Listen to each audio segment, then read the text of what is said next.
ખેડૂત મિત્રો, આ વિડીયાને ખાસ અંત સુધી જોજો. શા માટે?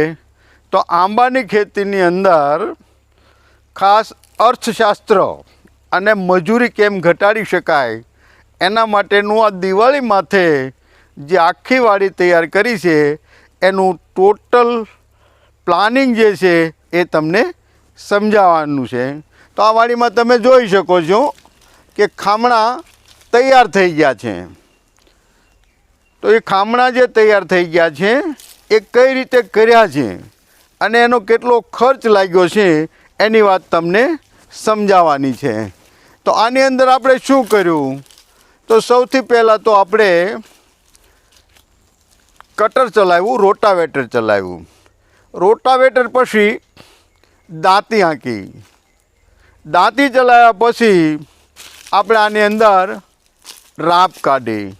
રાપ કાઢી અને લાઠી નાખ્યું છે આખું ખેતર લાઠિયા દ્વારા, અને ખામણા પણ ટ્રેક્ટરની મદદથી લાઠીઓ જોડી અને બનાવ્યા છે.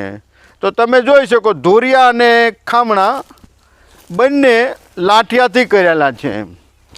તો અહીંયા તમે જોઈ શકો છો કે આ ધોરિયા જે છે એ પણ આપણે લાઠિયાની મદદથી તૈયાર કર્યા છે, અને ખામણાના જે ખામણા દેખાય છે એ પણ ટ્રેક્ટરની પાછળ લાઠીઓ બાંધીને તૈયાર કર્યા છે. એની અંદર થોડીક અમસ્તી જે જગ્યા રહી જાય છે એ જગ્યા પણ હું તમને બતાવી દઉં કે આમ ખામણામાં ચારે બાજુ થોડું થોડું બાંધવું પડે છે.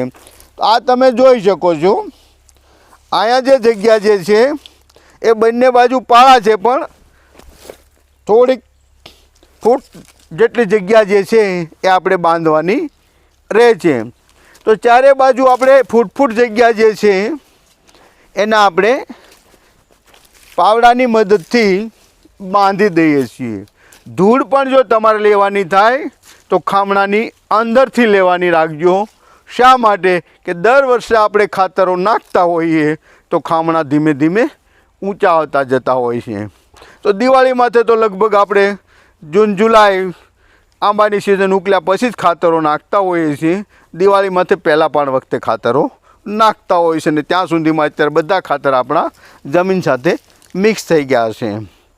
તો ચારે બાજુ જે છે આ ચારની ખૂણા જે છે એ બાંધવા માટે આપણે મજૂરીનો ખર્ચ જે છે એ એક દાળિયાનું કામ છે. એક દાળિયો તમારા આ મારું ફાર્મ છે